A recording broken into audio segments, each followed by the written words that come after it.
Hello नमस्कार सर्व माझ्या गोडताईंचं मैत्रिणीचं अगदी मनापासून स्वागत आहे। सर्वांना श्री स्वामी समर्थ। टायमिंग यावेळी दुपारचे 2:30 वाजलेले आहेत आणि अशा भर उन्हामध्ये आम्ही कुठल्या कामात व्यस्त आहोत तर आम्हाला वेज बनवायचा आहे दीपकला पॅक करून देण्यासाठी। दीपक 2 दिवसाच्या नंतर जाणार आहे तर शॉपिंग वगैरे झालेली आहे। काय काय शॉपिंग केली मी तुम्हाला अगोदरच्या व्हिडिओमध्ये शेअर केलेले आहे। जास्त काही नाही केलेलं, मी स्वतःसाठी तर काहीच नाही घेतलेलं, फक्त मुलांसाठी दीपक देण्यासाठीच घेतलेलं आहे। पूर्ण कपडे असो शूज चप्पल सगळे घेतलेलं आहे। तर आज सगळी तयारी थोडीफार म्हणजे काय खाण्यापिण्याची जी वस्तू आहेत ते मी बनवत आहे। तर अगोदर एज बनवत आहे। एज बनवायला आपल्याला भरपूर वेळ जातो तर खारीक वगैरे कट करून घेतलेले आहेत, म्हणजे आरामात मला 2 तास त्यामध्ये लागलेले। ते 1 किलो खारीक जे आहे ना, बिया त्याचे देठ वेगळं करून बारीक बारीक तुकडे बनवण्यासाठी, बाकी खोबरं राहिलेलं होतं तर ते थोडंफार दिनेशनं कट करून दिलेलं आहे। त्यामध्ये भरपूर वेळ जातो आणि बाकीचं जे आहे ना मी तयारी करत आहे। आणि दिनेश आलेला इकडे शेरूपाशी, म्हणजे शेरूजवळ येऊन बसणं सगळ्यांना खूप आवडतं, कारण शेरू तसं सगळ्यांना वेळ लावलेलाच आहे। याचे जे नखरे आहेत ना हे खूप चालत असतात, आरडा वरडा। समोर जर व्यक्ती नाही दिसला की मग त्याचे आरडा वरडा चालू असतात। अगोदर मी जसं गेट बंद ठेवायची दिवसभर, आता गेट मी बंद करत नाही, कारण शेरू असतो बाहेर आणि त्याच्या आरडावरडा चालू असतो। समोर जर कोणी नाही दिसलं ना मग झालं, चालू होतं त्याचं। तर इकडे मी खोबरे घेऊन बसलेले आहे, शेरूला बघत बघत बोलत बोलत ही माझी कामं चालू आहेत। त्याला मी साखळीनं बांधून ठेवलेलं आहे, कारण शांत बसणार नाही, आतमध्येच येतं। जसं बाहेर आम्ही गेट लावलं मग तसं गेटला हाणणं आरडणं वरडणं चालू होतं त्याचं, त्यामुळे साखळीनं मी बांधून ठेवले। समोर मी किंवा मुलं असतात त्यामुळे शांत असतो, कारण एक सवय झालेली आहे। ताईच्या घरी होतं तेव्हा ताई सतत त्याच्यासोबत राहायच्या आणि एकतर त्याची बहीण भाऊ त्याची आई त्याच्यासोबत राहायचे, मग एकदमच आम्ही त्यामध्ये घेऊन आलेलो, त्यामुळे थोडंसं असं करत आहे। तर बघू शकता कशा पद्धतीने याचं झोपणं आहे, एकदम कासव दिसतो डॉगी दिसतच नाही, कासव दिसतो। खूप माया येते याची, बघितल्यानंतर असं वाटतं की याच्यासोबतच खेळत राहावं, याच्याशीच बोलत राहावं, कुठलीच कामं आवरू नये, तसं वेळ लागलेलं आहे आम्हा सगळ्यांना। तरी पण कामं तर आवरायचे आहेत। आता दीपक 2 दिवसात जायला निघणार आहे तर थोडीफार तयारी मी आजच करून ठेवत आहे, म्हणजे एज बनवत आहे। तर बघू शकता साखळी सोडून घेतलेली आहे, त्याचं जे कोण काय ना ते लूज आहे त्यामुळे ते निघत आहे सतत। तर शेरू जशी साखळी खुलली की सरळ आतमध्ये येतो, सरळ किचनमध्ये येतो आणि चालू होता याचं आरडणं वरडणं, कारण का इथं जी कपी आम्ही बनवली त्यामध्ये त्याचा स्वतःचा चेहरा त्याला दिसतो आणि बघून मग तो आरडायला लागतो। तर शेरूला मी परत बाहेर नेलेला आहे, कारण हे दिवसभर जरा चालू असतात। जसं मी आतमध्ये आले तसं वड घेऊन घेऊन घेऊन ते साखळी जे आहे ना त्याचा कोणका सोडून, म्हणजे लूज असल्यामुळे ना ते निघतो आणि सरळ आतमध्ये येतो। तर असं इकडं मी हे जे आहे ना एज बनवण्याची पूर्ण तयारी केली आहे। थोडीफार सामग्री यामध्ये आणलेली नाही आहे, दिनेशला ना लक्षातच नाही राहिले, मी सांगितलेलं होतं। नंतर ते दोघंजणही दीपक आणि दिनेश गॅरेजला गेले, कामातच गुंतून राहिले, मग ते आणणं काही झालेलंच नाही। आता खूप ऊन आहे, म्हणलं राहू दे, जे आहे ते टाकून मी बनवणार आहे। तर इकडं मी खारीक जे आहेत ना 1 किलो आहेत पूर्ण बारीक कट करून घेतले, बघितलं अशा पद्धतीनं, म्हणजे मिक्सरला दळण्यासाठी थोडंसं जड जातं म्हणून आपल्याला एकदम छोटे छोटे याचे तुकडे बनवून घ्यायचे आहेत। तर इकडं मी हे थोडंसं काय आहे ना नम आहेत, म्हणजे एकदम असं कडक क्रिस्पीपणा यामध्ये नाही, थोडासा मऊपणा आहे आणि मिक्सरलाही व्यवस्थित वाटलं जाणार नाही, त्यामुळे थोडंसं तूप टाकून मी तुपामध्ये भाजून घेत आहे अशा प्रकारे, म्हणजे थोडासा कडकपणा यायला येईल आणि आपण जेव्हा दळायला घेऊ त्यावेळेस सोप्या पद्धतीने हे दळण होईल याचं, म्हणजे एकदम बारीक हे पीठ करून घ्यायचं आहे आपल्याला। तर थोडंसं तूप टाकून मी इकडे हे छान मी भाजून घेतलेलं आहे। आणि बाकीच्या कुठल्याही वस्तू मी भाजून घेणार नाही, फक्त डीक मात्र आपल्याला तळून घ्यायची असते तुपामध्ये। तूप नाही नसलं तर तेलामध्ये आपण तळू शकता, कारण डीक तशीच टाकता येत नाही, एकदम चिकटपणा असतो त्यामध्ये। आणि हे खारीक खोबरं बदाम जे हे आपण घेतो ड्रायफ्रूट ते आपल्याला भाजण्याची किंवा तळण्याची काही गरज नाही, पण खूप मऊ पडलेले आहेत आणि वातावरण पण यावेळीमध्ये असं झालेलं आहे ना, एकदम वादळ वारं सुरू झालेलं आहे, थंडगार असं वातावरण झालेलं आहे। ऊन असलं तर थोडा वेळ उन्हाला ठेवलो तरी पण चालतं, पण मी इकडं सगळं भाजून घेतलं आहे, कारण ऊन व्यवस्थित नाही येतं त्यामुळे सगळं मला भाजावंच लागलं। इकडं मी मिक्सर पण काढून घेतलेलं आहे, छोटं भांडं घेतलेलं आहे, कारण जी चटणीचं येतं ना तेच घेतलेलं आहे, कारण आपण जे याचं आहे त्या सामग्री आहे हे ते आपल्याला छान बारीक वाटून घ्यायचे आहे। तर इकडं हे म्हणजे खारीक जोपर्यंत भाजत आहेत कमी गॅसवरती तोपर्यंत मी खोबरं वाटण करून घेते, कारण लाईटचं काही नक्की नसतं, लाईट गेली की मग खूप पंचायत होते, मग हे घर भरून मला पसरावून ठेवावं लागतं।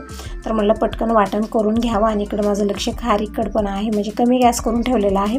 निवांत खारीक तिकडं भाजत आहेत तोपर्यंत मी खोबरं वाटण करून घेते। यामध्ये आपल्याला भरपूर वेळ जातो आणि अशा प्रकारे छोटे छोटे मी तुकडे बनवून घेतलेले आहेत, कारण यामध्ये थोडंसं मोठं राहिलं तर मिक्सरचं भांडं खराब होऊ शकतं त्यामुळे, आणि आपण खिसणीवरती तर आणखीनच चांगलं आहे, पण मी ते छोटे छोटे तुकडेच करून घेतले आणि पूर्णपणे खोबरं जे आहे ना मी अशा प्रकारे वाटण करून घेतलेलं आहे. खोबर कुठलं आहे तर काळ्या पाटीचं खोबर घ्यायचं आहे आपल्याला एज बनवण्यासाठी. एज हे खूप पौष्टिक असतं. ज्यांना कमजोरी आहे, वजन कमी आहे, रक्ताची कमी आहे, तर तशा मुलांना किंवा मोठे असले तरी पण सकाळी सकाळी अर्धी वाटी एज जर खाल्ला आपण आपल्या शरीरासाठी खूप खूप चांगलं असतं, कारण पूर्ण यामध्ये पौष्टिक वस्तू आपण टाकलेल्या असतात.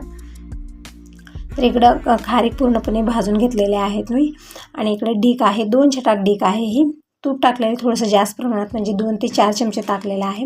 त्यामध्ये आपल्याला डीक टाकून कमी गॅसवरती निवांत ते एक सलग आपल्याला चमचा फिरवत हे तळून घ्यायचे आहेत. जसं अगोदर डीक बघितलं तुम्ही एकदम छोटी छोटी होती, जसं तळायला लागली, फ्राय व्हायला लागली ना, तसे एकदम मुरमुऱ्यासारखे फुलून जातात हे अशा प्रकारे. तर असे पूर्णपणे फुलेपर्यंत आपल्याला कमी गॅसवरती एक सलग चमचा फिरवत हे छान व्यवस्थित भाजून घ्यायचं आहे. तर इकडे डीक ही फ्राय झालेले आहेत, ताटात काढून घेऊया. गार होत राहील तोपर्यंत आपण बाकीची तयारी करू इकडं. तर मला अगोदर आता खारीक आणि हे डीक जे वाटण करायचं आहे, तर डीक आपल्याला वाटण करायला जास्त वेळ लागत नाही, छान गार झालेले आहे. तर अगोदर मी डीकच इकडं वाटण करून घेत आहे. नंतर मी खारीक जे आहेत ना ते वाटण करून घेणार आहे. त्यामध्ये मला भरपूर वेळ जाणार आहे, म्हणजे खारीकचं प्रत्येक काम आपल्याला लेटच लागणार आहे. जसं खारीक कट करणं, बिया वेगळ्या करणं, त्यामध्ये मला 2 ते 2.5 तास लागले. नंतर इकडे तळून घेतला. आता वाटण करायला मला भरपूर वेळ लागतो, म्हणजे आरामात एक 15-20 मिनिट लागणार आहेत आपल्याला मिक्सरवरती वाटण करण्यासाठी. खोबऱ्याला तितका वेळ लागला नाही ना, डीक वाटण करायला आपल्याला वेळ लागलेला आहे. आणि बाकीची जी दिवसभराची कामं होती थोडीफार झाली, थोडीफार राहिलेले आहेत, म्हणजे ऊन खूप असतं, खूप गरमी असते. त्यामुळे मी कपडे धुवायचं काम जे आहे ना ते लवकर करते, गडबड करते. नंतर भांडे वगैरे किचनमध्ये झाले की मग तसंच राहून जातात ते. तर ते आत्ताच क्लीन करून घेतलेले आहेत, म्हणजे कंटिन्यू आपण एकच काम करू शकत नाही. घरची कामं कशी असतात ना, वेळेप्रमाणे आपल्याला करावे लागतात. अगोदर स्वयंपाक असतो, सगळ्याचे जेवणे खाणे असतात, मग नंतर जी आपली एक्स्ट्राची कामं आहेत ते आवरायचं. भांडे, कपडे, म्हणजे एक काम नसतं, खूप सारी कामं. जसं घरामध्ये प्रत्येक कोपऱ्यामध्ये काम रेडी असतं, फक्त करण्याची गरज असते आपल्याला, तसंच आहे. आणि आपण एक आपल्या रुटीनमध्ये आलो ना तेव्हा आपल्याला काही वाटत नाही, आपल्याला सवय होऊन जाते की अशाच प्रकारे ही कामं करायची आहेत. तिकडं गेलं तर तिकडं काम रेडीच असतं, मग आपला हात जे आहे ना कंटिन्यू चलत असतो दिवसभर घरामध्ये, की ते आवरायचं आहे, हे आवरायचं आहे. आवरत घरचा एक कोपरा पण आवरतच येतो. तेव्हाच कुठं आपलं घर छान स्वच्छ क्लीन असतं, आणि हे ठेवणंही गरजेचं आहे. तर इकडं खारीक मी पूर्णपणे वाटण करून घेतलेलं आहे, म्हणजे जास्त नाही घेतलं, थोडंफार असं भरपूर वेळा, म्हणजे एक 7-8 वेळा तरी मी ते मिक्सरला वाटून घेतलेलं आहे. म्हणजे 7-8 पेचेसमध्ये मी ते थोडंफार घेऊन, कारण एकतर खूप सारं घेतलं तर खूप निब्बर असतात, ते मिक्सरचं भांडं खराब होऊ शकतं, पाते खराब होतात. त्यामुळे थोडंफार करून हे खारीक जे आहे ना ते वाटण करून घेतलेलं आहे. आणि बदाम आपल्याला वाटण करायला जास्त वेळ लागलेला नाही, अगदी 5 मिनटात ते झालेलं आहे. तर बदाम इथं मी एकदम बारीक पावडर करून घेतलेली आहे. परत आता थोडीशी साखर तुम्ही आवडीप्रमाणे टाकू शकता, कारण आपण इथं खारी घेतलेले आहे त्यामुळे गोडी आहे त्यामध्ये. तरी पण मी तर थोडीशी साखर घेतली आहे, जास्त नाही घेतली, फक्त 1 ते 1.5 वाटी साखर एकदम बारीक पीठ करून घ्यायचं आहे, यामध्ये मिक्स करायचं आहे. तर बघू शकता इकडे साखर पण बारीक वाटून घेतलेली आहे. तर यामध्ये आणखीन आपण खसखस टाकू शकता, आपल्याला आवडीप्रमाणे मनुके टाकायचे असले तर टाकू शकता, काजू टाकू शकता. पण इथं खूप काही गोष्टी तिने आणलेल्या नाही आहेत, जितकं आणलेलं आहे तितकं टाकलेलं आहे. म्हणजे खारीक, खोबरं, बदाम आहे, डीक आहे, साखर आहे, फक्त इतक्याच वस्तूचं मी हेच बनवत आहे. तर फायनली सगळ्या वस्तू वाटून झालेल्या आहेत, फक्त मिक्स करायचं काम आहे. आणि तितक्यात शिरू आतमध्ये आलेला होता. दिवसभर शिरूच्या जरा चालूच असतात किचनमध्ये, त्याला माहिती झालेलं की मी किचनमध्ये असते, मग सरळ इकडे कुठं बघत नाही, बाहेरून सरळ किचनमध्ये येतो आणि मला बघत असतो. आणि त्याचं आरडाओरडा चालू होतो पटकन. त्याला काय वाटतं काय माहिती, म्हणजे त्याला मला असं विचारायचं असेल की तू इथं आहेस का, असं काहीतरी विचारत असेल त्याच्या भाषामध्ये, त्याचा आरडाओरडा चालू असतं. तर बाहेर नेऊन मी त्याला परत साखरेने मी बांधून आलेली आहे, परत सोडून घेऊन येतो, म्हणजे तितकं पॅकबंद नाही आहे ते, पटकन पण बाहेर जात नाही, वरती जातो किंवा आतमध्ये किचनमध्ये येतो सरळ. म्हणजे अशी आमची सवय झालेली आहे त्याला 2 दिवसामध्येच, की ते आम्हाला सोडून राहतच नाही आहे. आतमध्ये आलो तर आतमध्ये येतं, वरती गेलो तर वरती जातं. आणि जसं दीपक दिनेश घरी नसतात मग तसं माझ्या मागं हिंडत असतं दिवसभर. तर इकडे हे जे याची सामग्री आहे पूर्णपणे मी एका मोठ्या भांड्यात घेतलेलं आहे, म्हणजे पातेलं घेतलेलं आहे, त्यामध्ये टाकलं आणि छान मिक्स केलेलं आहे. तर बघू शकता हेच बनवून तयार झालेलं आहे. खूप पौष्टिक असतं, बनवून ठेवा. जर मुलं अन्न खात नसतील, म्हणजे आजकालची मुलं तशी झाली आहेत, बाहेरचं खाणं जे आहे ना ते बंद करत नाहीत, त्यामुळे घरचं अन्न त्यांना छान लागत नाही, बाहेरचंच खाण्याचं ध्यान राहतं. त्यामुळे त्यांचं जर बाहेरच्या दुकानच्या जर कमी करायचे असल्या, बंद करायचे असलं तर अशा प्रकारे हेच बनवून ठेवा. मुलं सकाळी खाल्ले तर छान असतं त्यांच्या शरीराला, म्हणजे अंगाला लागतं असं म्हणतात. हे यामध्ये सगळे पौष्टिक वस्तू असतात त्यामुळे. तर इकडं पूर्णपणे हेच मी मिक्स केलेलं आहे मोठ्या पातेल्यामध्ये घेऊन, आणि डब्यामध्ये पॅकबंद डब्यामध्ये ठेवायचं आहे आपल्याला, म्हणजे मुंगी वगैरे यामध्ये जाऊ नये, खूप लवकर मुंग्या जातात. तर मी हेच बनवून पॅकबंद डब्यामध्ये ठेवून दिलेलं आहे आणि सकाळी सगळ्यांना खाण्यासाठी देणार आहे. परत दीपकला यामधलंच मी देणार आहे. तर आता तुम्हाला शेरूचे नखरे दाखवत आहे. बघू शकता कशा पद्धतीने लोळी काढत आहे. आता रात्रीची वेळ झालेली आहे ना, आतमध्ये हॉलमध्ये येऊन बसलेला आहे. बाहेर जायला नको म्हणत आहे. जसं मी बाहेर नेते तसं आरडाओरडा सुरू होतो आणि जसं मी शांत बसले हॉलमध्ये बसू दिले मग शांत बसणार, ती लोळी काढणार, बघणार आम्हाला येता जाता. याचे एक वेगळेच नखरे आहेत. आणि बसणं तर बघू शकता तुम्ही कशा पद्धतीने बसतो तो. त्याचं बसणं असं आहे ना, एकदम कासवत दिसतो आणि काही दिसल्या वस्तू की मग तोंडात धरून ते वडत कुठवरवी न्यायचं. तर ते अल्बम ठेवलेलं होतं, फोटो वगैरे ठेवलेल्या होत्या. सगळ्या एक चिठ्ठ्या काढत होतं आणि बाहेर न्यायचं काम करत होतं. तेच म्हटलं आता बाहेरचं तुझे नखरे भरपूर झाले. बाहेर घेऊन आलेले पण शांतपणे बसणार नाही. आरडावरडा लोळी याची चालू असते. बघू शकता कशा पद्धतीने लोळी घेतं. इकडून तिकडे दिवसभर लोळायचं काम, भोकायचं काम, आरडावरडा करायचं काम, खूप नखरे करत असतं. आणि याला सोडून आम्हालाही करवे ना, तर सतत त्याच्यावरती नजर असते माझी आणि त्याची आमच्यावरती असते. तर इथं बसलेला आहे निवांत. आता याला खाण्यासाठी चपाती आणि दूध ठेवते मी. चपाती तशीच टाकली तर खात नाही, दूध ठेवलं तर दूध पिऊन घेतो आणि चपाती त्यामध्ये जर मी चुरून टाकली तर थोडीफार खातो, नाहीतर तशी चपाती अजिबात खात नाही, तसंच ठेवतं. तर इकडं लोळी चालू आहे. तर विचार केला आता बांधून ठेवा, पण नाही, आतमध्ये अगोदर येऊन बसलेला आहे. बघू शकता सरळ किचनमध्ये गेलेला होता.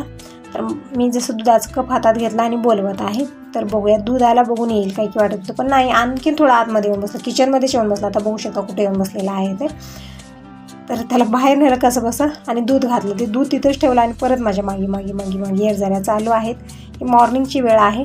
सकाळी सोडलेलं होतं बाहेर जाण्यासाठी, पण बाहेर नाही गेला, सरळ किचनमध्ये, डायरेक्ट किचनमध्ये एंट्री होते शेरूची. तर आता मी धरून नेत आहे याला बाहेर आणि कपात दूध पण घेतलेलं आहे. दूध पिऊन थोडंसं शांत बसेल हा, मग नंतर मी माझी कामं आवरते. एक लहान छोटं बाळ झालेलं आहे, अजिबात कुठलीच कामं आवरू देत नाही. झाडून काढत आहे तर झाडू घेतं, बाहेर पडून जातं, सुपली घेतं, बाहेर पडून जातं. इतके नखरे याचे झालेले आहेत.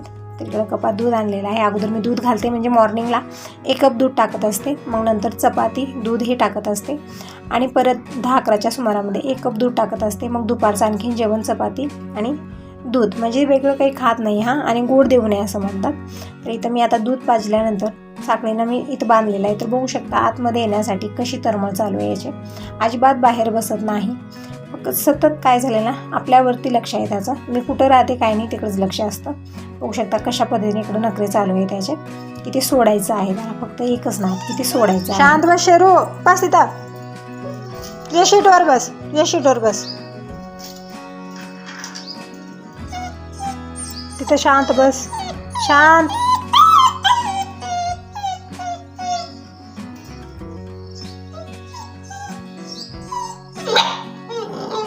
हां बस तिथं.